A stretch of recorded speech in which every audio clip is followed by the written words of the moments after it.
ನಾನು 50,000ದಿಂದ option trading start ಮಾಡಿದ್ದು. ಏಪ್ರಿಲಲ್ಲಿ 58 ರೂಪಾಯಿ ಪ್ರಾಫಿಟ್ ಆಯಿತು. ಮೇನಲ್ಲಿ 5,036 ರೂಪಾಯಿ ಲಾಸ್ ಆಯಿತು. ಜೂನಲ್ಲಿ ಅದಕ್ಕಿಂತ ಜಾಸ್ತಿ 7,592 ರೂಪಾಯಿ ಲಾಸ್ ಆಯಿತು. ಆದರೆ ಈ ಜುಲೈ ತಿಂಗಳು ಎಷ್ಟು ಟ್ರೇಡ್ ತೊಗೊಂಡೆ, ಪ್ರಾಫಿಟ್ ಆಯಿತಾ, ಲಾಸ್ ಆಯಿತಾ, ಆಪ್ಷನ್ ಟ್ರೇಡಿಂಗ್ನ ಸ್ಟಾಪ್ ಮಾಡ್ತೀನಾ, ಹೀಗೆ ಎಲ್ಲದನ್ನ ನೋಡ್ತಾ ಹೋಗೋಣ. ನಾನಿಲ್ಲಿ ದನ್ ಆ್ಯಪನ್ನು ಓಪನ್ ಮಾಡ್ಕೊಂಡಿದ್ದೀನಿ. ಇಲ್ಲಿ ಪ್ರೊಫೈಲ್ ಆಪ್ಷನ್ ಮೇಲೆ ಕ್ಲಿಕ್ ಮಾಡಿ ಫಂಡ್ಸ್ ಇನ್ ಅಕೌಂಟ್ ಮೇಲೆ ಕ್ಲಿಕ್ ಮಾಡಿ ಟ್ರೇಡರ್ಸ್ ಡೈರಿನ ಓಪನ್ ಮಾಡ್ಕೊಂಡಿದ್ದೀನಿ. ಇಲ್ಲಿ ನೆಟ್ ರಿಯಲೈಸ್ಡ್ P&L 0 ಅಂತ ತೋರಿಸ್ತಾ ಇದೆ. ಯಾಕಂದರೆ ಇದು ಆಗಸ್ಟ್ ತಿಂಗಳ P&L. ನಾನಿಲ್ಲಿ ಜುಲೈ ತಿಂಗಳ P&Lನ ಸೆಲೆಕ್ಟ್ ಮಾಡ್ಕೊತಿದ್ದೀನಿ. ಇಲ್ಲಿ ನೀವು ನೋಡ್ಬೋದು ನೆಟ್ ರಿಯಲೈಸ್ಡ್ P&L 2,572 ರೂಪಾಯಿ ಅಂತ ತೋರಿಸ್ತಾ ಇದೆ. ಇದರಲ್ಲಿ ಒಂದು 300 ರೂಪಾಯಿ ಲೆಸ್ ಮಾಡೋದಿದೆ, ಅದನ್ನು ಆಮೇಲೆ ಎಕ್ಸ್ಪ್ಲೇನ್ ಮಾಡ್ತೀನಿ. ಈ ತಿಂಗಳಲ್ಲಿ ಆಲ್ಮೋಸ್ಟ್ 23 ಟ್ರೇಡಿಂಗ್ ಡೇಸ್ ಇತ್ತು.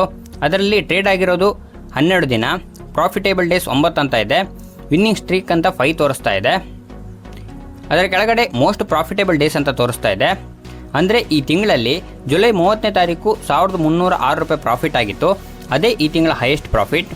ಅದನ್ನು ಬಿಟ್ಟರೆ ಇಲ್ಲಿಯವರೆಗೆ ಆಗಿರೋ ಹೈಯೆಸ್ಟ್ ಪ್ರಾಫಿಟ್ ನೋಡೋದಿದ್ರೆ ಏಪ್ರಿಲ್ 21ನೇ ತಾರೀಕು 3,152 ರೂಪಾಯಿ ಪ್ರಾಫಿಟ್ ಆಗಿತ್ತು.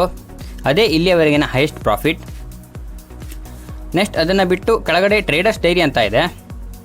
ಇಲ್ಲಿ ಮೋರ್ ಆಪ್ಷನ್ ಮೇಲೆ ಕ್ಲಿಕ್ ಮಾಡಿದರೆ ಇಲ್ಲಿ ಗ್ರೀನಲ್ಲಿ ತೋರಿಸ್ತಾ ಇರೋದು ಪ್ರಾಫಿಟ್ ಆಗಿರೋ ಡೇಸ್, ಹಾಗೆ ರೆಡ್ಡಲ್ಲಿ ತೋರಿಸ್ತಾ ಇರುವಂಥದ್ದು ಲಾಸ್ ಆಗಿರುವಂಥ ಡೇಸ್. ಅದರ ಕೆಳಗಡೆ ನೀವು ತಗೊಂಡಿರೋ ಟ್ರೇಡ್ ಡೀಟೇಲ್ಸ್ನ ತೋರಿಸ್ತಾ ಇದೆ. ಜುಲೈ 2ನೇ ತಾರೀಕು 292 ರೂಪಾಯಿ ಪ್ರಾಫಿಟ್ ಆಗಿತ್ತು. ಇದು ನಾನು ಆಪ್ಷನ್ ಟ್ರೇಡಿಂಗಿಂದ ಮಾಡಿರುವಂಥ ಪ್ರಾಫಿಟ್.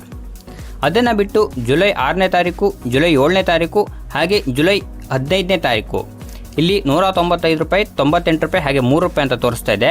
ಇದು 3 ಇನ್ವೆಸ್ಟ್ಮೆಂಟ್ ರಿಲೇಟೆಡಿಂದ ಬಂದಿರುವಂಥ ಪ್ರಾಫಿಟ್. ಸೊ ಇದನ್ನು ನಾನು ಕನ್ಸಿಡರ್ ಮಾಡೋದಿಲ್ಲ.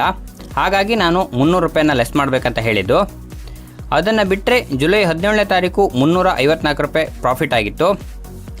ಜುಲೈ 20ನೇ ತಾರೀಕು 547 ರೂಪಾಯಿ ಲಾಸ್ ಆಗಿತ್ತು. ಜುಲೈ 23ಕ್ಕೆ 568 ರೂಪಾಯಿ ಪ್ರಾಫಿಟ್ ಆಗಿತ್ತು. ಹಾಗೆ ಜುಲೈ 24ಕ್ಕೆ 614 ರೂಪಾಯಿ ಲಾಸ್. ಜುಲೈ 27ಕ್ಕೆ 211 ರೂಪಾಯಿ ಲಾಸ್.